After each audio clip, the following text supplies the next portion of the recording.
একটু বৃষ্টি হলে জল থই থই অবস্থা আর জল যন্ত্রণা থেকে মুক্তি মিলছে না নয়াবাদের ইডেন রেসিডেন্সি কমপ্লেক্সের আবাসন লাগোয়া অংশে পুরসভার পরিবেশ উন্নয়ন প্রকল্পের পর্যায়ের কাজ চলছে, ফলে মূল নিকাশি নালা আটকে যাচ্ছে।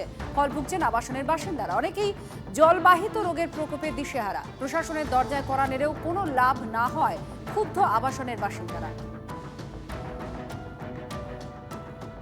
আকাশে মেঘ হলেই চোখে মুখে অন্ধকার দেখতে শুরু করেন নয়াবাদের ইডেন রেসিডেন্সির আবাসনের বাসিন্দারা। কারণ যে বৃষ্টি হলে যে জল জমছে সেই জল বের হতে পারছে না। সৌজন্যে কলকাতা পুরসভার কেআইপির কাজ। কারণ যেভাবে চারপাশে যে নিকাশি দিয়ে মূল নিকাশি নালা দিয়ে যেভাবে জল বেরোবে সেই জায়গাগুলো সম্পূর্ণ ব্লক করে দেওয়া হয়েছে। স্বাভাবিকভাবেই এই যে আবাসনের ভিতরে এভাবে জল জমে থাকছে, এটা একদিন দুদিন নয়, দিনের পর দিন বৃষ্টি হলেই এই যে পিটগুলো রয়েছে সেখান থেকে জল বের হতে পারছে না, এবং যার কারণে সেই জল মিশে গিয়ে ভূগর্ভ যে পানীয় জলের রিজার্ভার সেখানে পেট খারাপ, অন্যান্য শারীরিক অসুস্থতা দেখা দিচ্ছে। স্বাভাবিকভাবেই এইভাবে চলতে থাকলে এই আবাসন তাদের ছাড়তে হবে, এমনই আশঙ্কার কথা জানিয়েছেন এই আবাসনের বাসিন্দারা। ক্যামেরায় সমর দাসের সঙ্গে সায়ন্ত ভট্টাচার্য, TV9 বাংলা, নয়াবাদ, মুকুন্দপুর।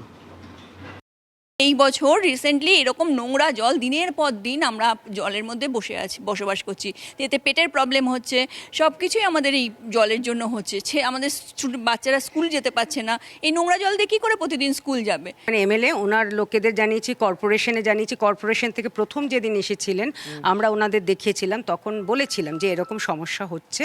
ওই মিস্টার কেডি মজুমদার আর আমি ছিলাম সামনে, আপনারা কথা বললাম, ওনারা বললেন ঠিক আছে আমরা ব্যবস্থা করছি।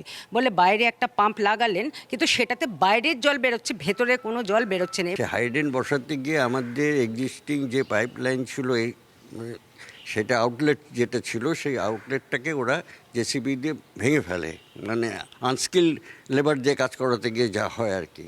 তো যার ফলে হচ্ছে কি ওরা ওই জলের ফ্লোটাকে আটকানোর জন্য ওইটাকে সিল করে দেয়।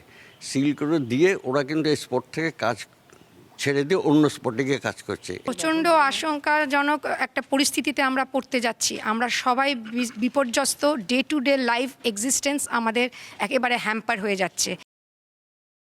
আমি এই বিষয়টা জানতাম না, আমি এটার বিষয়টা দেখে নিচ্ছি এবং আমি এই সপ্তাহের মধ্যেই পারলে আমি যাব, গিয়ে দেখে আসব। আপনি কি নিজে একবার ভিডিওটা দেখে বাইকটা দেবেন? আমি ওখানে গিয়ে দেখে নেব, যারা রয়েছে আর কি গেটেড কমিউনিটি, যাদের অসুবিধা হচ্ছে তাদের সাথে যোগাযোগ করে নেব, নিজে গিয়ে দেখে নেবো এবার কী সমস্যাটা। নিজে চোখে দেখলে সেটা বুঝতে পারবো কতটা কি।